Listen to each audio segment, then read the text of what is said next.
supporter boxes. If you guys haven't done so already, please feel free to like, comment, and subscribe.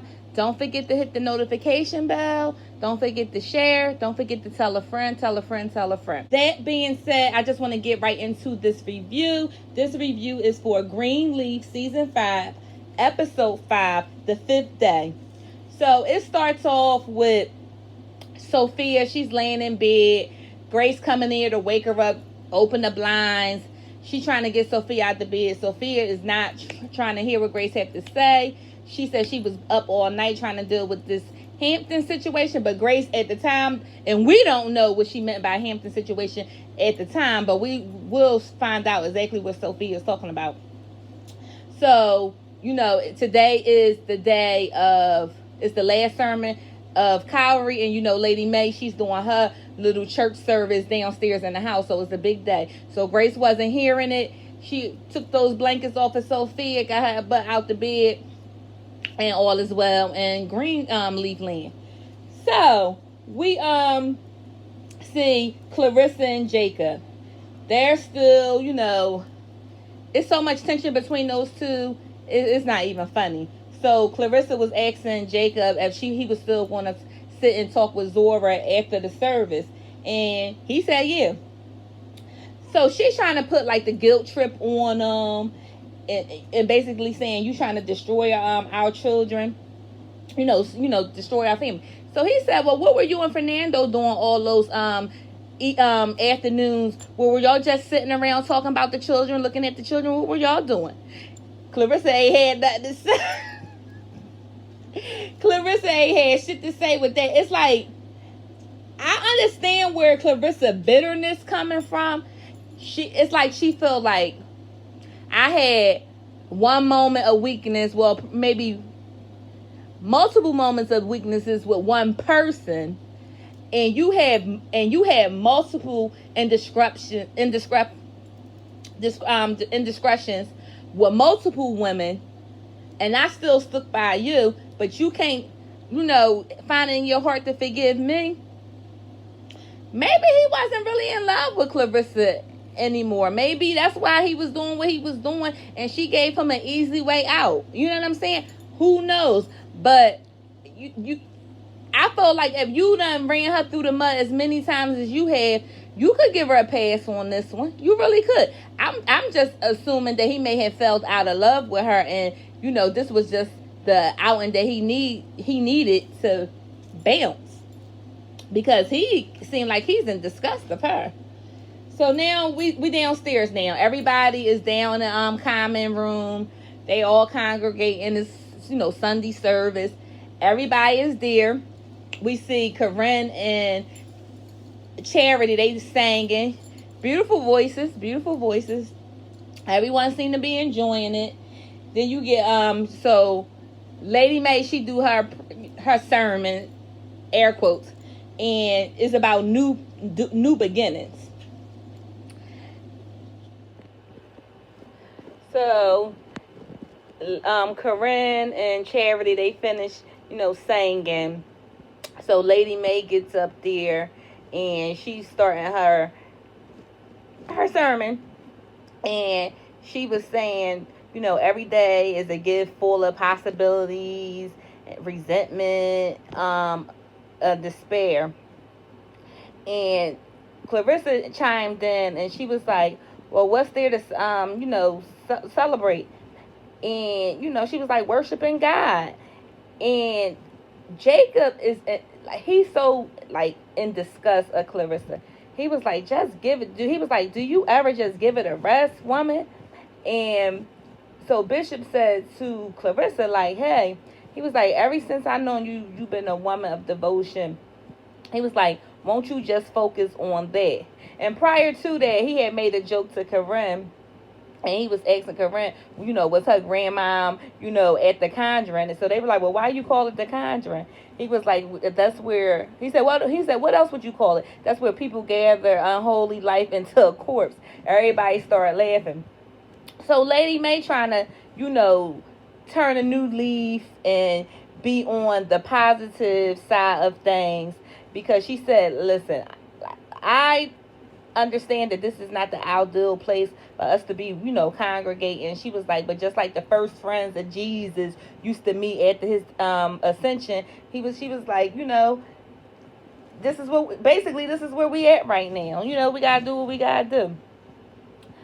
So, now we fast forward and we in the kitchen where Zora and Sophia, they're talking about the situation. So apparently the reason why she was up all night texting the girls and everything back that, from Hampton is because some guy he screenshotted, the pictures of her before they were deleted, and he shared them.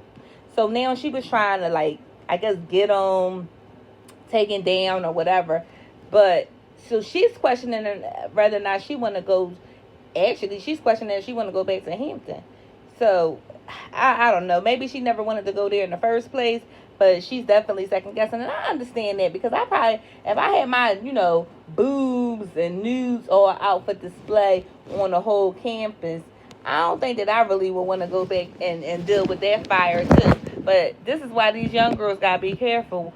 Stop sending these boys your nudes. Like, stop sending them. I'm glad they touching on this because so many young girls make that mistake. Like, that's not cool. That's not cool. So Charity, she was trying to get in their business, but they ain't really let Charity know what was going on. So Corinne had came in there. So apparently Judy ass was singing I Believe over at Calvary because, they do the tear down the church Tuesday.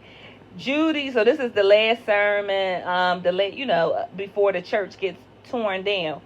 So they, from what Corinne's saying, they over there. Well, Corinne getting it from her grandma. They over there burning a goddamn on muck at Calvary. So she said that her grandma said it's like a wheelchair rolling down a circular staircase. Listen, when she said Judy was over there singing, I could have just pictured Judy ass over there cutting up. Oh my God. So we see Noah, him and Grace. So Noah was saying how, he never seen that much food over there, at the Greenleaf house in all his life. And he said that's saying a lot because I guess there's always food there. So Grace said that her mom was determined to make, this a good Sunday, all in despite of everything that they got going on. And I understand that, you don't want to sulk in, your misery at that particular point. She's trying to, uplift everybody and make the best of it. And they did a pretty good job because it's not about the church. It's about the family, the people, and the worship. So as long as you can worship and praise, your God, then that's all it's about.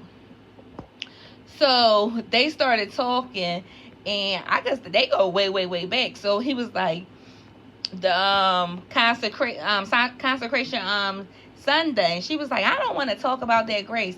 So that's where she lost her virginity at, and I guess she lost it to Noah because he knew about it. She lost it to Noah at that church. And she was like, I don't want nobody to know about it, especially AJ. I'm like, AJ 24 years old. What the heck he gonna do about it? What can he say about it? Listen, AJ done been around the block a few times, okay?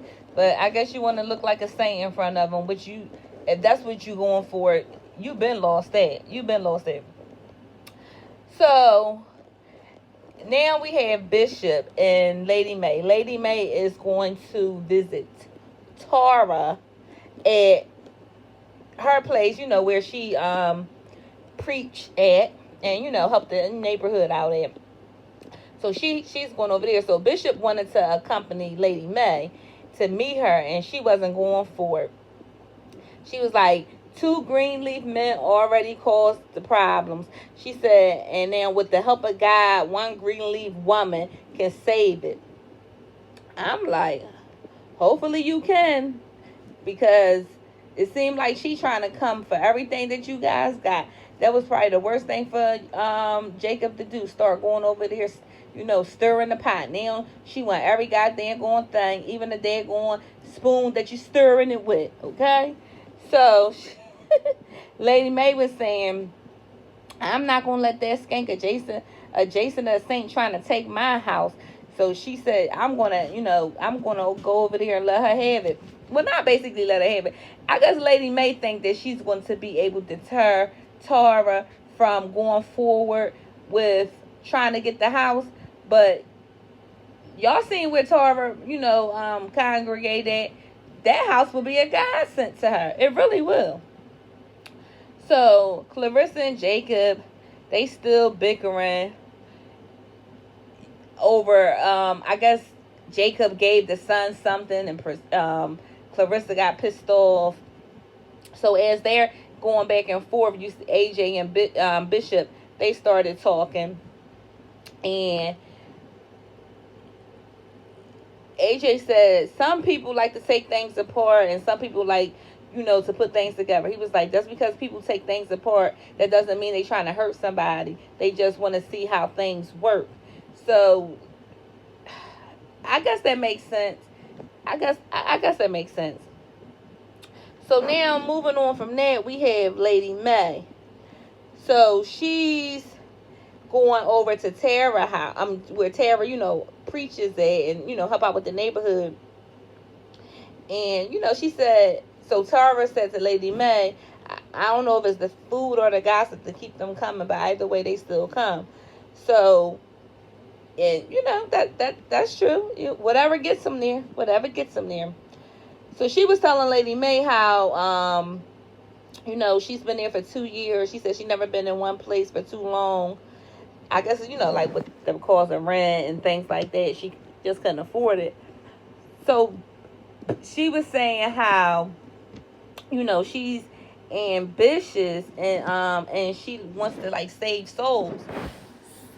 So Lady Mae was saying, well, what do ambition get for you? Well, she said, what do ambition get for you? Lady Mae was saying, well, it can have you save 10,000 souls, etc. So the thing is, Tara she's not trying to really feel what Lady Mae trying to say.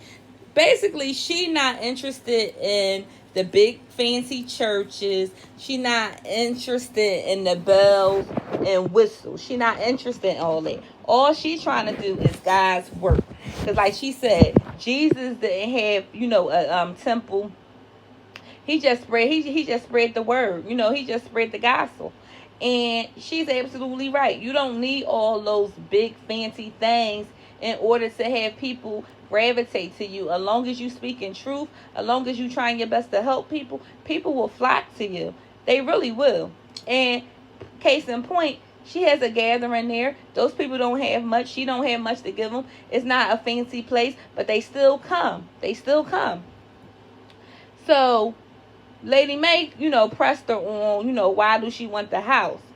So Tara basically said to her, she was like, I know I might not have no legal, right, no legal claim to the house. She was like, but, she want to figure out if she can possibly get it. She was like, because she could do so much good with that house. She can have a shelter for the women. She can have, something for the kids, foster kids, just help the community. And I didn't understand what Lady Mae said, what Saint meant by what she said when she said, I asked God for a new beginning, and God has quite the sense of humor. She was like, you doing God's, and when she said that to her, and then she was like, you doing God's work. So I didn't know what the hell Lady Mae meant by that, but I guess we're gonna find out. So now we back to AJ and Bishop. They're at the garage. So Bishop, he giving him like this long story about how when he was younger he wanted this Pontiac GTO. He kept asking his dad for it. His dad had him praying for it for 6 months. And then at the 6-month mark, the dad woke him up and said, wake up, son, your prayers been answered. So then when he, I guess, took him to the garage or wherever the things were, he gave him the Pontiac GTO, but it was all in pieces. And basically, he wanted him to have to put it together. So, and he said that, prayers without work is dead. And I guess you're right. You have to put action behind anything that you do, prayer, you can't just pray without putting extra behind it. God want to see you, take a couple steps forward. So that do make sense. It makes sense. So, basically, Bishop was saying to AJ, if you help me put the car together, it's yours at the end of the day. And AJ, because AJ said that his dream car was a Beamer, he was like, well, this ain't going to be your Beamer, but if you help me put it together, you got it. And AJ was all excited about that. So now we see Noah and Grace. They're at the house in the room, all by themselves. And they were talking, and Grace, basically was telling him about, the house is fair game now, and she's like telling him, the Bob Whitmore is up to something. Well, she still don't know what he's up to, but she know he's up to something. And then how they gonna, and if she don't figure out what's his plan, the church is gonna be torn down by Tuesday. So Noah didn't even know all that stuff was going on. He was kind of shocked. So she had asked him how the things go with AJ, and he basically said he's 24. It don't even feel like I'm his dad. And I guess that had to be like an awkward situation. Like you meet your child at the age of 24. Like all those formative years has went by. You will never have that father and son or mother and son kind of relationship. As much as even if y'all come on a common ground, you will never really have that kind of connection, like as if you raised them up from birth. That gotta be like a out of body experience, like some weird kind of experience. So Grace was, saying how tired she was. She said that she hasn't slept in, days, for real, up worrying. And so Noah basically, told her to lay down, to get a rest. So when she woke up, because she did lay over his leg on a pillow. It was cute. Because she told him that she was thinking about him, and he was looking like surprised. So I was surprised too, because last time we thought she was saying that she was acting like she couldn't stand Noah. And now you talking about you was thinking about him. In what way, Grace? In what way? So when she had woke up from her nap, and apparently I think she was down for like an hour or two, Noah was thinking, because you could tell that he looked like he had like this kind of expression on his face that you knew he was like thinking about something. So apparently he said when he used to live like in the little cabin in the back of the house or whatever, he ran across like the book of like the groundskeeper, and it had like the plans, like plans of the house and everything like that. So I don't know. Noah asked Grace, why do you think Mr. Davis would have left the house to Daryl James? And she don't have like an answer to that, for right now. So moving forward, now we see Corinne. She's telling Charity that after the service, these two knuckleheads, Phil and Judy, they outside of the church with the wrecking crew taking selfies. They can care less about that on church. Listen, and it's getting Charity all wound up. So I don't know what to say about Judy, because even though we didn't see Judy and Phil in this episode, I could just picture them carrying on, especially that damn Judy, because she's a damn character. So now we see Zora and Sophie. They don't, Zora was telling Sophie, don't change your life plan just for something that's on the internet right now. And that's what Sophia was saying, well, that's just it. It might not be my plan. So as they talking, Charity interrupt them, was like, come here, my beautiful nieces. I need a favor. So she wanted them to watch Nathan while she gonna make a call. So as the girls went over there to watch Nathan, that's when Clarissa and Jacob called Zora, to talk to her about the upcoming divorce. So you could see that Sophia, she was like real awkward around Nathan, and I'm pretty sure it's because she can't have kids, so she probably, I don't know, it's probably just like a tough spot for her, so she don't know how to, act around the baby. So as all this happening, now they flash to Charity. So Charity calls Phil's dad, Yusuf, and first he thought it was Grace, but she was like, no, it's Charity. So he ended up speaking to her, but he was like, you got 2 minutes. And he always putting them on a goddamn time clock. Like, he put Grace on the time clock and she struck out. Then he got Charity on one. Okay, so now they cut to AJ and Bishop. And he was still talking to him about the car. So he was like, it's not like speeding down a country highway 110 miles an hour. He was like, and people got y'all fooled. He was like, he said it's an experience. He was like, people, and basically said people got people fooled by thinking religion is in a rule book. He said it's not. It's an experience, which it might be true. It's not really no rules to worship God. It's not. Some stuff don't have to be as complicated as some people want other people to believe. And Bishop was true. I mean, he was absolutely right in what he said there.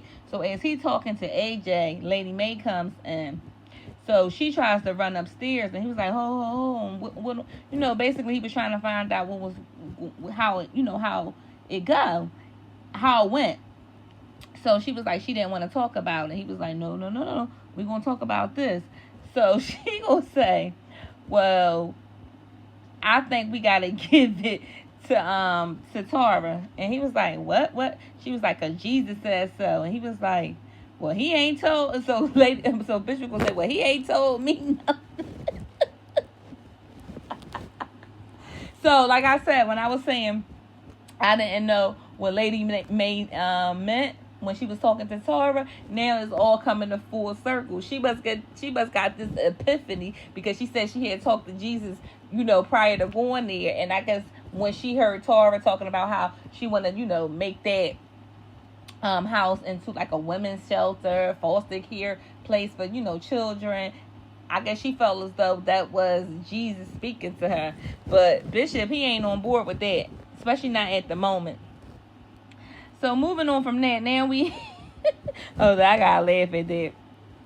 So like I said, moving on from that, now we have Zora, that her parents, Zora, Clarissa, and and Jacob. They're telling her about the divorce, and she's not feeling it, and rightfully so. I wouldn't be feeling it either. So they basically told her that they were telling her now, and then they're going to take Winky to the therapist and break the news to him tomorrow. And I don't know, that got to be a hard conversation to hear with your child. I mean, I know this is only a show, but people do have to do these things in real life, and I know that got to be a hard thing to do, especially when the kids know y'all as being a unit for so long, and then you just snatch it, the rug from underneath their feet. They got to be a hard blow. So Zora, she was trying to put it all on Jacob, and Clarissa was like, well, it's not all his fault. So she was like, why do you keep defending him? And she was like, what, you gonna be with an old dude? So she was like, Clarissa was like, I'm not defending him. She was like, so what did you do wrong? What, you left the food in the microwave too long while he was moving, messing around with Alexa? And then he's like, now that's enough. He mean Jacob, that's enough. Like, Jacob, I think you probably should have shut your damn mouth, because you did do enough messing up. And I feel like you are a piece of scum. because you did all that dirt to your wife, cheated on her, and this, that, and the other, and then you couldn't take one indiscretion, and now you ripping your children's heart out their chest like that. That's not right. That's not right. That's not right. It ain't right at all. I'm not feeling that. I'm against that. So anyway, Clarissa, she held her ground. She spoke on, she tried not to have Zora hating her dad, and she was saying, we both missed the mark. It wasn't just him, and she's absolutely right with that. So Zora, she got a little pissed off, and she was like, "Can I leave now?" She was like, "Oh, well, why am I asking?" So she was like, "I'm sick." So she stormed out, and Clarissa, she's obviously upset. So she basically told Jacob, she said, "Listen, I'm willing to drop this whole thing." She said, "But if once we go to the therapist tomorrow and we gotta break this to Winky," she was like, "That's it. It's no turning back after that." She said, "Because I won't put him through that for nothing." And I get it. You're a mother first. So if he don't stop his shit, then I guess that's the end of it. So now we got AJ and Sophia. He's over there with her now, where she's with Nathan, and he can see that something is bothering her. So he's asking her what's wrong, and he was like, "Did he piss you off? Who this guy?" And she was like, "Who?" And he was saying, talk about Nathan. It was like a little joke. So she was telling him, she didn't tell him the details of what was going on, but she did tell him, that she was having some issues, and she was upset about it. So now we got it's skipped from them to Grace and Noah. So you remember I was telling y'all how Noah told her about the journal. So this is in the scene here. He was telling her how the caretaker left the journal, and it had like plans and sketches. And he said, he kept on saying, like, the Negro came over. So Grace was like, "What? He was white?" He was like, "Yeah, just like Miss Davis." So I don't know what Daryl James had to do with that. Was he her secret lover? Because that's what it might be sounding like to me. Like, what was that about? So he was basically saying he had to be referring to Daryl James when he was talking about that, which he probably was. So now we see Bishop and Grace. So Bishop basically asked Grace flat out for some money. He said, "We need help. I need some money." So she was like, "How much?" He was like, "How much do you got?" So I guess he trying to pay Tara off because of what Lady May said to him in reference to, "Oh, I think, we got to give her the house." So he ain't trying to, at this particular point, Bishop ain't trying to give it to her. So now we at the cottage with Zora. She's crying. She's looking at the family photos. The family photo.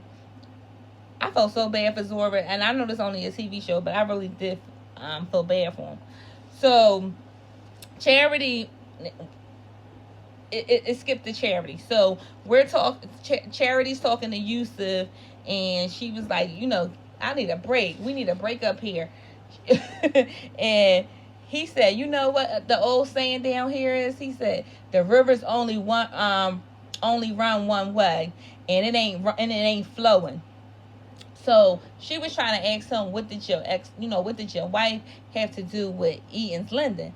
So he didn't give up any information. So I don't know how much they're gonna be able to get out of him, because he hasn't cracked for Grace, and now he's not cracking for Charity. So I just don't know. I just don't know. I feel like they about to get a saving Grace, but I just don't know where it's coming from. I don't know in what capacity. I really don't. So now we have Sophia and AJ again. So she was basically telling AJ how she was feeling bad. She was like, so he was like, "Look at me, I'm here." She was like, "Well, you better than me." He was like, "What do you want?" So he basically was saying, "Listen," he was like, "What you want, me, you, and Zora?" He was, "Me, you, and Zora. to have grown hair, play around in the yard and things like that. He was like, at the end of the day, we would have all had to grow up. She was like, he was not she, he. AJ was like, look at your aunt Charity and your uncle Jacob. He was like, grown people don't still live home like that. And he was right, because I'm like, damn, why they all still living at the crib? um so I got, he made perfect sense. He broke that shit down. He made perfect sense. He was like, don't make it sound, don't make it sound like this situation is worse than what it is. So now we see Grace and Zora. Grace goes to the cottage where Zora is, and Zora is visibly upset. Grace asked her what was wrong. She told her, that they told her that they were divorcing, and she was like, "Oh, they told you that, huh?" And so she was like, "Yeah." So she was comforting her, telling her everything's gonna be okay, and she's there. She need her. She asked her, "Do she know of any, journal that may have been left there?" So Zora told her that all, like, the old stuff was in the other room. So Grace went over there. It was like this cedar chest that was there. So when she pulled it out, she actually found the journal that Noah was telling her about. It had like the drafts of like the land, like the sketchings. It had everything. So that must be the piece to the puzzle to how they probably gonna be able to save their house. But we not clear on the game, the angle of it at this particular moment. But I will say that might be a key to unlocking a lot of things. So now we see Bishop and Lady May. They're going, back and forth. So Lady May was upset that Bishop went to Grace about the money. She was like, "We not crawling to Grace every time we need something." She was like, "That money is like a stain on my trust. And one mistake that I had to live with for over 40 years." And she said, she was like, "I was like a hermit in my own head with secrets, only with secrets that accompany me." So she said she don't want to take the money from Grace. Listen, do what you need to do, but they might not need to take the money, because like I said, we don't know what that journal is going to unlock. But if that don't unlock what we need to unlock, don't get stupid, Lady May. Take the daggone money, pay that girl off, let her start her little thing where she at, and let y'all keep being accustomed to what y'all used to. That's how I would do it. So Lady May said that, they basically gonna give up the house to her. Bishop ain't trying to do that. He's not. So now Charity come in there, and she was like, "Do y'all want to go to the church for one last time?" So Lady May was like, "Well, no, not the time, not now, not the time." So she was like, "It's not to say goodbye, it's to say thank you." So they all geared up to go to the church. Charity apparently had like an extra key. So they turned like the lights, some of the lights on in there. The church is beautiful. So Clarissa was like, it's a beautiful building. They were saying how they had, so many memories. Bishop had said about talked about the first baptism. It was a 92-year-old woman. She started dancing, and her, soaked clothing, because, they baptized you. He was like, it was just a wonderful time. They said they had, a lot of good memories. It's like a nostalgia feeling. It just was great. It was just a good feeling for them. So Bishop, they all start gathering around and holding on each other's hand. So Bishop said, "Let's seal off the tomb and wait for our miracle." And I guess that's all you can wait for. So he was like, all these years we had so he said all these years he had to pretend, he was pretending to, Jesus. He was pretending to serve only him. He was like, but a lot of him served Lady May as well. And he was like, and I know he forgive me. So he said at the end of all that, give her the house if you want to. I'm like, I know y'all ain't going out like that. Y'all ain't going out like that. He was like, you know, the Lord will provide. Yeah, he will provide. But I don't know, Bishop. I don't know. I don't know. Okay, so Bishop and Lady Mae went to go meet up with Tara because, like I said, he at the church, he said, you know, if you want to give her the house, you can give it to her. So I guess they were going over there to let her know the house was hers. But when they get there, child, LaToya Luckett's character, I forgot her name. Tara comes to the door and LaToya Luckett's character comes out. She was like, I told you, Tara, these green leaves, they like a bag penny. You can't get rid of. And then she signaled for a car because as they were walking up, you did see like a car in the back, but you didn't know. It kind of did look out of place, but you didn't know why it was there until I guess this scene with her. And I'm like, you know, she coming to stir up some trouble. And then Tara, she had like this, you know, stupid look on her face. And then Bishop and Lady Mae, they had this look at her like, what the hell is going on? So we should see how everything unfolds on next episode. You know what? This is a hard show to remember. I mean, you know, to review. It's a lot of stuff to remember all at one time. So if I left anything out, please feel free to remind me in the comments. Don't hold me to the fire for too much or whatever. So that's all I have. If you guys like the content, please feel free to like, comment, and subscribe. And don't forget to holler at your girl. Bye.